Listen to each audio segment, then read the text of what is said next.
نحمدہ ونصلی علی رسولہ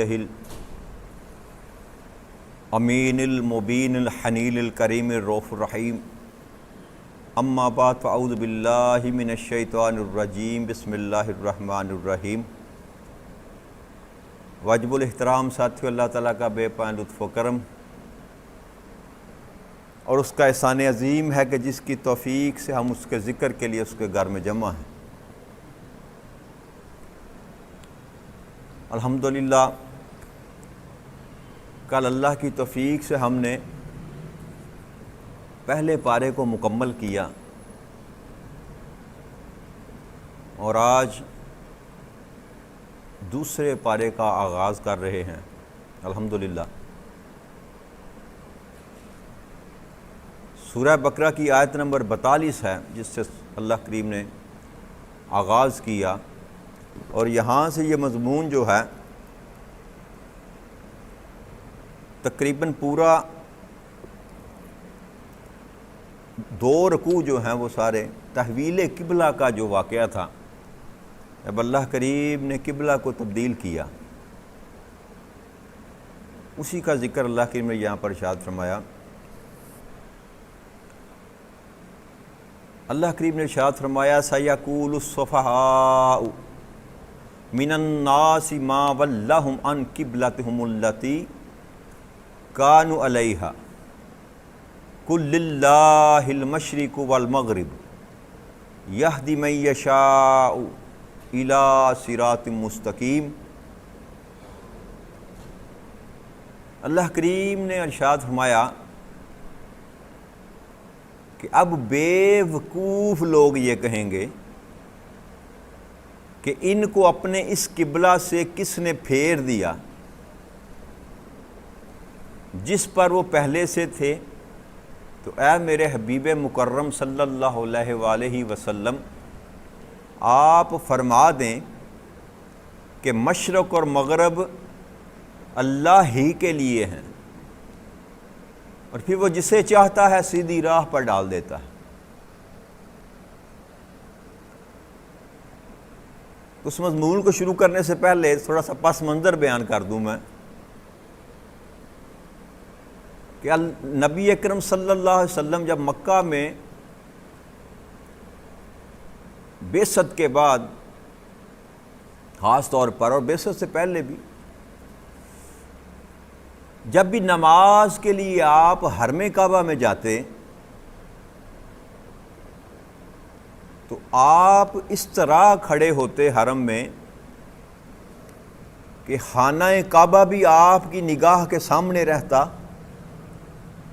اور بیت المقدس جو قبلہ تھا وہ بھی آپ کی نگاہ کے سامنے، یعنی کہ ایک ہی سمت میں رہتا۔ تو اگر بعثت کے بعد کی ہی بات کریں تو 13 سال نبی اکرم صلی اللہ علیہ وسلم نے ایسے ہی نماز پڑھی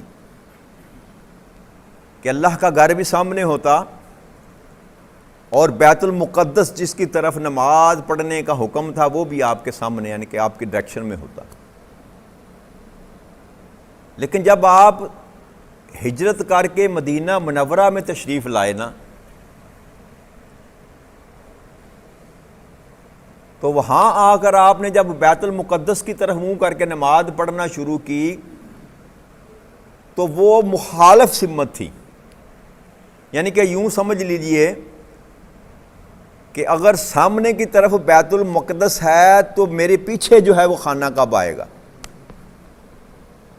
یا اگر دائیں بیت المقدس تھا تو بائیں خانہ کعبہ، بالکل مخالف سمت تھی۔ تو جب نبی اکرم صلی اللہ علیہ وسلم اور آپ کے صحاب بیت المقدس کی طرف منہ کر کے نماز پڑھتے تھے تو آپ کی پشت مبارک جو تھی وہ خانہ کعبہ کی طرف ہوتی تھی۔ تو سب سے پہلے اعتراض کیا کافر اور مشرکوں نے کہ یہ کیا ہوا، جس دین کی یہ بات کرتے ہیں، دین ابراہیمی کی یہ بات کرتے ہیں، جس باپ دادا کو یہ ماننے والے ہیں، انہی کے قبلہ کو چھوڑ دیا۔ بھئی دیکھنے والے تو یہی سمجھتے تھے کہ نبی اکرم صلی اللہ علیہ وسلم خانہ کعبہ کی طرف منہ کر کے نماز پڑھ رہے ہیں، جی، اور جو بیت اللہ تھا نا، خانہ کعبہ تھا، یہاں پر لوگ زیارت کے لیے آتے تھے، حج کے لیے آتے تھے ہر سال، طریقہ کار کوئی بھی تھا۔ ابراہیم علیہ السلام نے جب اس کو تعمیر کیا تو اس کے بعد باقاعدہ ہر سال لوگ آتے تھے حج کے لیے۔ تو انہوں نے یہ تانا مارنا شروع کر دیا کہ یہ کیسے ہیں آپ کے نبی کہ جب مکے میں تھے تو اپنے بزرگوں کے قبلہ پر نماز پڑھتے تھے، کعبہ کی طرف منہ کر کے نماز پڑھتے تھے، جیسے ہی شہر کو چینج کیا، تبدیل کیا، تو اپنا قبلہ بھی چینج کر لیا۔ تو یہ اعتراض کیا کافر اور مشرکوں نے۔ اور دوسری طرف جو یہودی تھے، اور یہ بھی کہتے تھے کافر کہ یہودیوں کو راضی کرنے کے لیے، خوش کرنے کے لیے یہ کام انہوں نے کیا، کیونکہ یہودی زیادہ آباد تھے مدینہ میں۔ تو دوسرا اعتراض یہ کرتے تھے کہ انہوں نے یہودیوں کو راضی کرنے کے لیے ان کے قبلے کو اپنا قبلہ بنا لیا، اور دوسری طرف جو یہودی تھے وہ کہنے لگے کہ یہ دیکھیں دین نیا لے آئے، رسول نیا لے آئے، کتاب نہیں لے آئے، احکامات نہیں لے آئے، لیکن قبلہ تو ہمارا ہی استعمال کرنا شروع کر دیا، قبلہ نیا نہیں لا سکے۔ تو دونوں طرف سے جو تھے نا وہ طعن و تشنیع کے تیر چلائے جا رہے تھے، دونوں طرف سے۔ تو ایک خاص بوجھ تھا آقا کریم صلی اللہ علیہ وسلم کی طبیعت مقدسہ پر کہ اللہ کریم کسی طرح اس معاملے سے نجات دے اور اسی کو میرا قبلہ بنا دے جس کو میں پسند کرتا ہوں، یا جس کی طرف آپ کی چاہت تھی آقا کریم صلی اللہ علیہ وسلم کی۔ تو اللہ کریم نے حکم دے دیا، تقریباً 1.5 سال شعبان کے مہینے کے وسط میں قبلہ کی تبدیلی کا جو واقعہ پیش آیا، اور آقا کریم صلی اللہ علیہ وسلم کو ہجرت کیے تقریباً 1.5 سال تھا، کیونکہ ربیع الاول کے مہینے میں آپ نے ہجرت کی، اور اس کے 1 سال بعد جب شعبان آیا تو یہ قبلہ تبدیل کرنے کا حکم جو ہے نا اللہ کریم نے نازل فرمایا۔ تو جب قبلہ تبدیل کیا گیا تو مشرکین کی زبانیں تو بند ہو گئی، لیکن یہودی دوبارہ بول اٹھے کہ یہ کیسے ہیں آپ کے رسول، کبھی کسی قبلہ کی طرف منہ کر کے نماز پڑھتے ہیں، کبھی کسی قبلہ کی طرف منہ کر کے نماز پڑھتے ہیں۔ تو پھر بھی تانے دینے سے باز نہ آئے۔ تو اللہ کریم نے جو ان کو ٹائٹل دیا نا ان لوگوں کو، وہ فرمایا سفہاء، احمق لوگ، بیوقوف لوگ، کہ جو لوگ اللہ کے احکامات پر یا نبی اکرم صلی اللہ علیہ وسلم کے اعمال پر نکتہ چینی کرتے ہیں، اللہ نے فرمایا وہ تو ہیں ہی بیوقوف، وہ تو ہیں ہی بیوقوف۔ امر اللہ کا تھا، اللہ نے کہا کہ جس طرف چاہیں آپ اپنا سونا مکھڑا پھیر لیں، اسی کو ہم آپ کا قبلہ بنا دیں گے۔ امر اللہ کی طرف سے تھا، عمل آقا کریم صلی اللہ علیہ وسلم نے کیا۔ تو اللہ کے امر پر یا آقا کی سنت پر جو شخص اعتراض کرتا ہے، اللہ کے ہاں وہ دنیا کا سب سے بیوقوف ترین انسان، چاہے وہ کتنا ہی دانشور کیوں نہ ہو، کتنا ہی بڑا عالم و فلاسفر کیوں نہ ہو، ظاہری طور پر وہ کتنا ہی بڑا علم کا وہ سمندر کیوں نہ رکھتا ہو اپنے پاس، لیکن جس نے بھی اعتراض کیا نبی اکرم صلی اللہ علیہ وسلم کی سنت پر، آپ کے کسی عمل پر مبارک پر، یا اللہ کے احکام پر، قرآن کی کسی نص پر، قرآن کے کسی حکم پر، کہ یہ تو آج کے دور میں جو ہے نا یہ قابل قبول ہی نہیں ہے، یہ تو پرانے زمانے کی بات ہے، یہ دنیا تو آگے چل رہی ہے، 1500 سال پرانا دین ہے، 1500 سال پرانا قرآن ہے، یہ تو آج کل جو ہے نا یہ چل ہی نہیں سکتا نئے زمانے کا۔ اس طرح کی باتیں کرنے والے موجود ہیں آج کے ہم زمانے میں، بدبخت۔ تو اب یاد رکھیے، جو اعتراض کرے گا نا قرآن پر کرے گا تو وہ خدا کی ذات پر اعتراض کرے گا، جو نبی اکرم صلی اللہ علیہ وسلم کے کسی عمل پر اعتراض کرے گا تو وہ بھی خدا پر اعتراض کرے گا۔ کیوں؟ کہ آقا کا ہر عمل اللہ کے حکم کے تابع ہوتا ہے۔ تو رب کریم نے ٹائٹل ان کو دے دیا کہ حقیقت میں یہ بیوقوف لوگ ہیں۔ یہ اب بیوقوف لوگ یہ کہیں گے کہ ان مسلمانوں کو اپنا اس قبلہ کس نے پھیر دیا قبلہ سے۔ تو ایک تو ٹائٹل اللہ کریم نے یہ دیا، اس سے بعد یہ سمجھ آئی ہمیں کہ جو آقا کی ذات پر اعتراض کرتا ہے یا اللہ کے احکامات پر اعتراض کرتا ہے وہ بے وقوف ہے، اور اس کے اپوزٹ جو بندہ احکامات الہی کو یا آقا کریم صلی اللہ علیہ وسلم کی بات کو تسلیم کرتا ہے، چاہے اس کی عقل تسلیم کرے یا نہ کرے، وہ اللہ کی نزدیک سب سے عقل مند آدمی ہے، سب سے دانا ہے، سب سے دانشور۔ تو جس نے عقل کو استعمال کیا ایمان کے معاملے میں وہ مارا گیا، اور جس نے اپنی عقل کو قربان کر دیا ایمان کے معاملے میں وہ فلاح پا گیا، اور یاد رکھیے یہ وہ اللہ کریم نے ارشاد فرمایا تھا نا کہ افلا تعقلون، کہ تم پھر سوچتے کیوں نہیں، یا تم عقل نہیں رکھتے؟ تو آپ سوچیں گے کہ آپ کہہ رہے ہیں کہ عقل قربان کر دیں تو تب ایمان ملتا ہے، تو اللہ کہتا ہے عقل استعمال کرو، تو یہ تطبیق کیا بنے گی، اس کا جوڑ کیا بنے گا؟ اللہ کہتا ہے نا عقل استعمال، عقل نہیں ہے تمہارے پاس، افلا تعقلون، کیوں عقل سے کام نہیں لیتے؟ تو یہاں کہہ رہا ہے کہ جو عقل استعمال کرے گا میرے محبوب کی بات پر یا میری بات پر وہ بیوقوف ہے۔ تو تطبیق کیا ہوئی؟ تطبیق میرے دوستو یہ ہے، عقل استعمال کرنا جو ہے اللہ کا حکم ہے، عقل استعمال کرنا اللہ کا حکم ہے، لیکن ایمان لانے کے بعد تدبر، تفکر، سوچ بچار سارا کچھ کرنا جو ہے وہ جو اللہ کا حکم ہے، لیکن ایمان کے معاملے میں نہیں۔ ایمان کی تو شرط اللہ کریم نے یہ لگائی، الذین یؤمنون بالغیب، جو بن دیکھے، بن سوچے، بن سمجھے ایمان لاتے ہیں وہ ایمان والے۔ جس نے اپنی عقل کے پیمانے پر پرکھنا شروع کر دیا، جس نے اپنی عقل کے پیمانے پر پرکھنا شروع کر دیا کہ میری عقل میں یہ بات نہیں آتی، میں نہیں مانتا، تو وہ کبھی بھی ایمان والا۔ ایمان کے لیے شرط یہ ہے کہ عقل کو قربان کر دے۔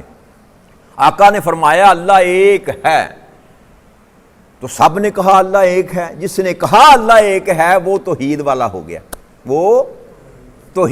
ہو گیا، اور جس نے آقا کی زبان پر یقین نہ کیا، بے شک کہتا پھر اللہ ایک ہے، وہ توحید والا نہیں، اللہ کے نزدیک وہ توحید پرست نہیں ہے۔ تو اللہ نے پیمانہ بتا دیا کہ جس نے ماننا ہے مجھ کو، مجھے ماننا ہے تو میرے محبوب کے وسیلے سے ماننا۔ اور عقل کو قربان کرنے کے بغیر جو یاد رکھیے گا ایمان کبھی آتا ہی نہیں، کیونکہ یہ سارا ایمان جو ہمیں بیان کیا جاتا ہے نا، اللہ ہے کس نے دیکھا، نہ میں نے کبھی دیکھا، نہ مجھے سجائی دیا، نہ میری وہ سمجھ میں آتا ہے۔ جی انسان کی عقل اس چیز پر کبھی غور کرنا بھی چاہے تو نہیں کر سکتی کہ رب کیسا ہوگا، جی کہاں رہتا ہے، وہ عرش پر استوا کیے ہوئے، استوا کسے کہتے ہیں، اگر وہ بیٹھا ہے تو کیسے بیٹھا ہے، اگر وہ چلتا ہے تو کیسے چلتا ہے، اگر وہ دیکھتا ہے تو کیسے دیکھتا ہے، اگر وہ بولتا ہے تو کیسے بولتا ہے۔ یہ وہ ساری چیزیں ہیں جو انسان سوچنا بھی چاہے تو نہیں سوچ، اور اس کی عقل جواب نہیں دے سکتی اس کو۔ تو اگر عقل استعمال کرے گا تو کبھی ایمان والا ہو ہی نہیں سکتا۔ جنت ہے، جہنم ہے، قبر کا معاملہ ہے، حشر کا معاملہ ہے، عالم برزخ ہے، یہ سارے معاملات، ملائکہ ہیں، جبرائیل امین ہیں، وہ لے کر آتے ہیں اللہ کا کلام، یہ سارے معاملات جس کو غیب کہا جاتا ہے، اگر عقل میں آ جائے تو پھر تو یہ غیب کا معاملہ ہی نہ رہا۔ پھر ایمان تو اسی لیے اللہ نے فرمایا یؤمنون بالغیب، بن دیکھے ایمان لے کر آؤں۔ تو عقل کو قربان کریں گے تو آپ صاحب ایمان رہیں گے۔ ایمان کے معاملے میں عقل کو استعمال کیا تو آپ کا بیڑا غرق ہو۔ آپ کا آقا کریم صلی اللہ علیہ وسلم جب گئے نا معراج پر، تو جب فجر کی نماز کے وقت آپ مسجد میں تشریف لائے تو آپ نے فرمایا صحابہ کرام کو جو 2 4 5 7 اکٹھے ہو چکے تھے اس وقت کہ میں آج معراج پر گیا، راتوں رات میں گیا، یہاں سے مکہ سے میں گیا بیت المقدس کیا، وہاں میں نے جماعت کرائی تمام نبیوں کی، پھر میں آسمانوں کی میں نے سیر کی، پھر میں نے جنت کی سیر کی، پھر میں نے جہنم کو دیکھا، پھر میں اللہ کریم کے پاس گیا، وہاں اللہ کریم کے ساتھ میں نے ملاقات کی، اللہ کے ساتھ میں نے باتیں کی، انبیاء کرام سے یہ سارا جو سلسلہ بیان کیا نا، تو ابو جہل جو تھا نا وہ بھاگا بھاگا جو نہ جا کر ابو بکر صدیق رضی اللہ تعالیٰ کے دروازے پر جا کھڑا ہوا اور جا کر دروازہ دستک دی، ابو بکر ابو بکر۔ حضرت ابو بکر صدیق باہر نکلے کہ صبح کا ٹائم ہے، صبح صبح یہ کون آ گئے دروازے پر؟ تو جب دروازے پر آئے تو دیکھا ابو جہل سامنے کھڑا تھا، تو ابو جہل کہنے لگا کہ ابو جہل کہنے لگا کہ ابو بکر مجھے یہ بتاؤ، اگر کوئی شخص یہ دعویٰ کرے کہ میں رات کے ایک پہر میں، ایک پل میں مکہ سے یروشلم بیت المقدس گیا، وہاں سے میں آسمانوں پر گیا اور آسمانوں کی سیر کی، میں نے جنت دیکھی، جہنم دیکھی، اللہ سے ملاقات کی، تو کیا تم کوئی مان سکتے ہو؟ تم اس بات کو تم مان سکتے ہو؟ تو قربان جائے ابو بکر صدیق کے ایمان پر، آپ نے فرمایا کہ مجھے پہلے تو یہ بتاؤ، بات تیری سمجھ میں مجھے آ گئی، یہ کہا کس نے ہے؟ یہ کہا کس نے ہے؟ تو اس نے کہا تیرے دوست نے کہا ہے جس کو تو نبی مانتا ہے۔ اس نے کہا پھر صدقنا صدقنا صدقنا، اگر کوئی اور کہتا تو ممکن جھوٹ بولتا، لیکن جب میرے محبوب نے کہا ہے تو سچ کہا ہے۔ تم یہ بات کرتے ہو، جنت کی جہنم سیر کرنے کی بات کرتے ہو، ہم نے تو بن دیکھے اس کے رب کو اپنا رب مان لیا۔ تو ایمان کہتے ہی میرے بھائی اس کو ہیں کہ بن دیکھے ایمان لے کر آنا۔ جہاں پر انسان عقل قربان کرے گا تو اس کی ایمان اس کا ثابت اور سالم بچ جائے گا، عقل استعمال کرنے کی کوشش کرے گا تو سارا کچھ جاتا رہے گا، سارا کچھ، کیونکہ عقل سوال کرتی ہے، عقل سوال کرتی ہے۔ تو اللہ کریم نے یہ صاف بتا دیا کہ اب جو اس بات پر سوال اٹھائے گا کہ قبلہ کیوں تبدیل کیا، وہ میری نظر میں دنیا کا سب سے بیوقوف ترین انسان ہے۔ اور یہ بات اللہ نے فرمایا کہ یہ کہیں گے جیسے ہی قبلہ تبدیل کیا نا، یہ آیت کریمہ ساری نازل ہوئی، ابھی لوگوں کو بتایا نہیں باہر جا کر، اللہ نے پہلے ہی بتا دیا اپنے محبوب کو اور صحابہ کو کہ اب یہ بیوقوف لوگ یہ بات کریں گے، اور ایسے ہی انہوں نے یہودیوں نے کیا، ایسے ہی انہوں نے کیا۔ تو اللہ نے فرمایا کہ آپ فرما دیں ان کو کہ مشرق ہو یا مغرب ہو، سارے ہی اللہ کے لیے، سارے اللہ کے لیے۔ یہ سمتیں تمہارا مسئلہ ہے، ہمارا مسئلہ سمتیں نہیں ہیں۔ مشرق ہو یا مغرب ہو، ہم تو امر الہی کے تابع دار ہیں، ہم تو اپنے رسول کی زبان سے نکلے ہوئے الفاظ کے جو ہے نا حکم ماننے کے لیے ہیں۔ وہ کہیں مشرق کی طرف سجدہ کرنا ہے تو مشرق کی طرف سجدہ کریں گے، وہ کریں اپنا قبلہ مغرب کو بنا لو تو ہم اپنا قبلہ مغرب کو بنا لیں گے۔ سمتوں کے محتاج تم ہو، ہم سمتوں کے محتاج نہیں، ہم تو سمت والے کے محتاج ہیں، ہم تو سمت والے کے محتاج ہیں، جس طرف وہ کہے گا، کیوں کہ ساری کی ساری سمتیں ہیں ہی اسی کی، مشرق میں بھی وہ ہے، مغرب میں بھی وہ ہے، شمال میں بھی وہ ہے، جنوب میں بھی وہ ہے۔ جیسے اللہ نے فرمایا تھا نا کہ تم جس طرف بھی منہ پھیرو گے اللہ ہی کو پاؤ گے، اللہ ہی کو پاؤ گے۔ تو اس لیے اللہ نے فرمایا کہ ان سے فرما دیں نا آپ ذرا کہ مشرق ہو یا مغرب ہو، ہے ہی اللہ کے لیے، ہے ہی اللہ کے لیے۔ اور دوسرا سبق اس میں سے یہ ملتا ہے اس آیت کریمہ سے جو اللہ نے فرمایا کہ قل للہ المشرق والمغرب، کہ اسلام جو ہے نا، یاد رکھیے گا، نہ شرقی ہے نہ غربی ہے۔ اسلام، دین اسلام جو ہے نا، وہ نہ شرقی ہے نہ غربی ہے، وہ کسی ایک جہت یا ایک علاقے پر نہیں آیا۔ دین اسلام آفاقی ہے، دین اسلام آفاقی ہے۔ جیسے پہلے کسی دور میں آئے سے 10-15 سال پیچھے چلے جائیں نا تو 2 بلاک تھے دنیا میں، اب بھی کہا جاتا ہے مغرب کے لوگ اور مشرق کے لوگ، جی یہ مشرقی روایات، یہ مغربی روایات بولا جاتا ہے نا۔ یہ مغرب کا کلچر علیحدہ ہے اور مشرق کا کلچر ابھی بھی تقسیم ہے۔ اس سے علاوہ ایک اور تقسیم اور تھی، یہ رائٹسٹ ہیں، یہ لیفٹسٹ ہیں، یہ دایاں بازو والے ہیں، یہ بائیں بازو والے ہیں، یہ ساری تقسیمیں ابھی بھی موجود ہیں نا۔ لیکن دین اسلام میں ایسی کوئی تقسیم موجود نہیں ہے، کوئی لیفٹ پر رہتا ہے تب یا رائٹ پر رہتا ہے۔ اللہ نے فرمایا ساری سمتیں جو ہیں نا وہ ہے ہی میری، اور اسلام ساری سمتوں کے لیے ہے۔ اسلام نہ شرقی ہے نہ غربی ہے۔ اسلام کو یہ نہیں آپ کہہ سکتے کہ یہ مغرب پر لاگو ہوتا ہے، مشرق پر لاگو نہیں ہوتا، یا مغرب کے لیے کوئی اور اسلام ہے یا مشرق کے لیے کوئی اور اسلام ہے۔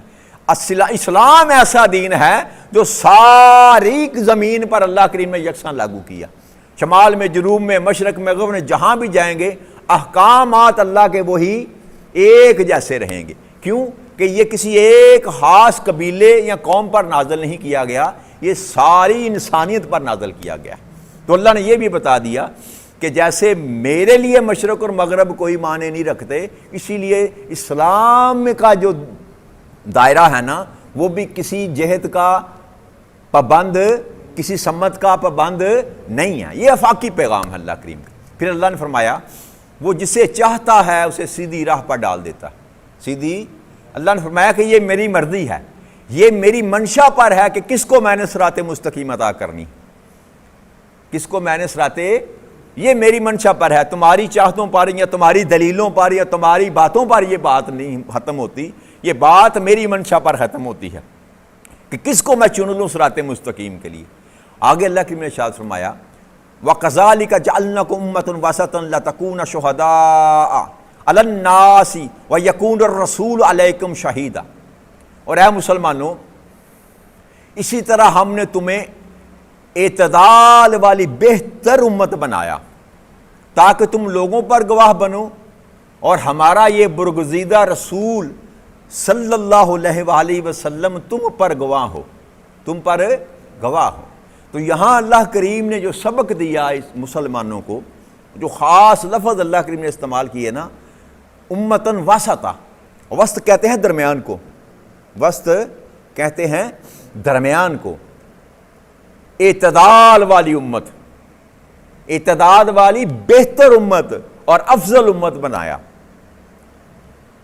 تو اللہ کریم جو پسند کرتے ہیں ہمارے لیے کہ ہم معتدل مزاج ہوں، ہر حال میں، سماجی معاملہ ہو، معاشرتی معاملہ ہو، سیاسی معاملہ ہو یا مذہبی معاملہ ہو یا خاندانی معاملہ ہو، ہر معاملے میں اللہ کریم کہتا ہے کہ اگر تم مسلمان ہو تو تمہاری صفت یہ ہے کہ تم اعتدال والے ہو، تم اعتدال والے ہو، نہ لیفٹ نہ رائٹ، نہ دائیں نہ بائیں، درمیان میں وہ سیدھی لائن جو صراط مستقیم کی اللہ نے کھینچی ہے بس اس پر قائم رہو، اعتدال پر، جس کو ہم نے چھوڑ دیا، جس کو ہم نے چھوڑ دیا، ہم انتہا پسند ہیں، ہر معاملے میں ہماری سوچ میں انتہا پسندی ہے۔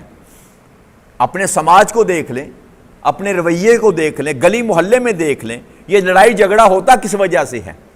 اگر انسان ایک معتدل مزاج ہو، معتدل مزاج ہو اگر انسان، تو وہ لوگوں کی کمی بیشی برداشت کر جائے گا۔ جھگڑا کب ہوتا ہے؟ جب انسان انتہا پر پہنچ جاتا ہے، بھئی آپ اپنی بات پر اکڑ گئے، میں اپنی بات پر اکڑ گیا، تب ہی فساد بنے گا نا۔ اگر آپ بھی نرمی پیدا کریں اور میں بھی نرمی پیدا کروں تو کبھی آپ کا اور میرا اختلاف ہو ہی نہیں سکتا۔ تو اللہ جو سبق دے رہا ہے کہ تمہیں بہتر بنایا میں نے اور اعتدال والی قوم بنایا، تو یہاں تو ہم کفر کے فتوے دیتے ہیں، جو ہمارے مکتبہ فکر پر نہیں ہے ٹھوک دیا فتویٰ اس پر کفر کا، جی اب اس کو ایمان سے ہی خارج کر دیا، اس پر یہ فتویٰ لگا دیا، یہ تو ہے ہی کافر، یہ تو ہے ہی کافر۔ اللہ کا منشا تو یہ نہیں ہے، اللہ کہتا ہے اعتدال میں رہو، انتہا پر نہ جاؤ، انتہا پر نہ جاؤ۔ انتہا جو ہے وہ انسان کو خراب کرتی ہے، انتہا جو ہے وہ انسان کو، انسان ہو، جماعت ہو، فرقہ ہو، امت ہو، انتہا ہمیشہ خراب کرتی ہے۔ انتہا پسندی انسانی ذہن کو جو ہے شیطان کا ہلا کار بنا دیتی، اسی لیے غصے کو حرام کہا گیا نا۔ اور غصہ بھی انتہا پسندی کی وجہ سے آتا ہے۔ ایک آپ نے ایک مائنڈ سیٹ بنا لیا نا جی، مائنڈ سیٹ بنا لیا، جو اوپر اللہ نے فرمایا نا کہ یہ نہیں مانیں گے۔ آپ بیت المقدس کی طرف نماز پڑھتے تھے تب بھی اعتراض کرتے تھے، آپ نے بیت المقدس کو چھوڑ دیا تب بھی اعتراض کرتے ہیں، وجہ کیا ہے؟ یہ انتہا ہے، یہ انتہا پسندی ہے کہ ہماری بات جو ہے بس وہی مقدم ہے، جو ہمارے دل میں آئے گی وہ ٹھیک ہے، باقی جو کسی کے دل میں آتی ہے، جو کوئی کرتا ہے وہ ٹھیک نہیں ہے۔ تو یہ اعتدال کا رستہ نہیں ہے، یہ انتہا کا رستہ ہے، یہ انتہا کا رستہ ہے۔ تو انتہا پسندی سے اللہ کریم نے منع فرمایا کہ انتہا پسندی میں کبھی خیر نہیں ہے، یاد رکھیے۔ یہ جو کچھ ہمارے ملک میں، یہ دنیا میں ہو رہا ہے، مسلم، خاص کر مسلم ممالک میں، مسلمانوں پر تو ٹائٹل لگا دیا گیا نا کہ یہ انتہا پسند ہیں، یہ اور اس میں کسی حد تک وہ سچے بھی ہیں، حالانکہ عیسائیت میں بھی انتہا پسندی ہے۔ عیسائیت میں بھی جو مسلمانوں کی مسجدوں پر حملے کرتے ہیں، نیوزی لینڈ میں جس بدبخت نے مسلمانوں کو شہید کیا وہ بھی تو انتہا پسند تھا۔ ہندوستان میں جو مسلمانوں کو قتل کر رہے ہیں، مار رہے ہیں، وہ ہندو بھی تو انتہا پسند ہے نا۔ جو اسرائیل کر رہا ہے مسلمانوں کے ساتھ وہ بھی تو انتہا پسندی ہے نا۔ تو انتہا پسندی کا تعلق کسی مسلک، کسی مذہب کے ساتھ نہیں ہے، کسی قوم کے ساتھ۔ انتہا پسندی ایک سوچ ہے، یاد رکھیے گا، انتہا پسندی ایک سوچ ہے۔ اللہ کریم اس کا رستہ روک رہا ہے کہ تم مسلمان ہو، تمہیں دنیا سے علیحدہ میں نے پیدا کیا ہے، تمہیں خاص ہے ترکیب میں قوم رسول ہاشمی صلی اللہ علیہ وسلم، خاص ہے، اقبال نے کہا تھا خاص ہے ترکیب میں قوم رسول ہاشمی صلی اللہ علیہ وسلم۔ ایسی قوم، ایسی امت اللہ نے پیدا ہی نہیں کی، کیونکہ ایسا نبی پیدا نہیں کیا۔ تو اس لیے اللہ کریم کہتا ہے کہ میں تمہیں اعتدال پر دیکھنا چاہتا ہوں۔ انتہا پسندی کا وجود دین اسلام میں ہے ہی نہیں۔ آقا کریم صلی اللہ علیہ وسلم کی زندگی پڑھ کر دیکھ لیں، صحابہ کرام کی زندگی پڑھ کر دیکھ لیں، آپ کو کہیں بھی انتہا پسندی نظر نہیں آئے گی۔ دشمنوں کے ساتھ آقا کریم صلی اللہ علیہ وسلم معاملہ کرتے تھے تو محبت کا معاملہ کرتے تھے۔ جب آپ انتہا پر کھڑے ہو جائیں گے، کسی کو اچھا سمجھنے کے لیے تیار ہی نہ ہوں گے تو آپ کے پاس کون بیٹھے گا؟ جی آپ فتوے دینے شروع کر دیں گے، سب پر فتوے دینے شروع کر دیں گے تو پھر آپ کے پاس بیٹھے گا کون؟ آپ دین کی بات کس کے ساتھ کریں گے؟ اللہ اور اللہ کے رسول کا پیغام کس کو دیں گے؟ بھائی جب آپ لوگوں کے ساتھ بات ہی اخلاق کے ساتھ، اعتدال کے ساتھ نہیں کرتے تو آپ دین کا پیغام کیسے دے سکتے؟ تو اس لیے انتہا پسندی سے اللہ کریم جو ہے نا بچانا چاہتا ہے، اور اللہ کہتا ہے اعتدال پر زندگی بسر کرو، ہر چیز میں اعتدال، ہر چیز میں اعتدال، بات کرنے میں بھی اعتدال، چال میں بھی اعتدال۔ زیادہ تیز چلنے کو بھی نبی اکرم صلی اللہ علیہ وسلم پسند نہیں فرماتے تھے، اور آہستہ چلنا، سست چلنا بھی اس کو بھی پسند، ایک خاص رفتار جس کو کہتے ہیں باوقار طریقے سے چلنا۔ تو اللہ کہتا ہے ہر چیز میں اعتدال جو ہے نا اس کو میں نے تمہیں اس پسند فرما لیا، اعتدال والی امت کے طور پر، اور افضل کر دیا۔ تو ہمیں اعتدال کے راستے پر چلنا ہے، اعتدال کا رستہ اپنانا ہے اپنے ہر جہت میں، یاد رکھیے گا، اپنے گھر سے لے کر گلی محلے، معاشرے میں، سیاست میں، مذہب میں، انتہا پسندی کو اپنے نزدیک آنے نہیں دینا۔ کوئی آپ کو پسند ہے یا نہیں ہے، کوئی آپ کو اچھا لگتا ہے یا نہیں لگتا، یہ معاملہ لیتا ہے، لیکن اس کا اظہار مت کریں، اس کا اظہار مت کریں کہ تو مجھے اچھا نہیں لگتا، تو مجھے، اس سے نفرتیں جنم لیتی ہیں، اس سے نفرتیں جنم لیتی ہیں۔ تو اللہ جو سبق دینا چاہتا ہے کہ معتدل، اور یہ دوائی جو ہم کھاتے ہیں نا حکیم طب کے معاملے میں، کچھ دوائیاں کہتے ہیں یہ گرم مزاج ہے، کچھ ہوتی ہیں سرد مزاج، جی، اور جو نہ گرم ہو نہ سرد ہو اس کو کہتے ہیں یہ معتدل ہے، یہ معتدل ہے، نہ یہ گرم ہے یا نہ یہ سرد ہے۔ تو اللہ بھی ایسے ہی چاہتا ہے کہ نہ بالکل ٹھنڈے ہو کو غیرت ہی تمہاری مر جائے، اور نہ اس قدر گرم ہو جائے کہ تم انتہا پسندی پر چلے جاؤ۔ اعتدال، درمیان میں رہو، وسط میں رہو، انتہا پر بھی نہ جاؤ اور اس قدر نیچے بھی نہ گر جاؤ کہ بغیرت بن جاؤ۔ غیرت بھی تمہارے اندر رہے لیکن انتہا پسندی کا وہ جو غصہ ہے نا وہ بھی تمہارے اندر نہ آئے۔ تو اللہ کریم سے اس دعا کے ساتھ کہ رب کریم ہمیں اعتدال والی زندگی جو ہے نا اس کو اپنانے کی توفیق عطا فرمائے۔ وما علینا الا البلاغ المبین۔ والسلام علیکم ورحمۃ اللہ وبرکاتہ۔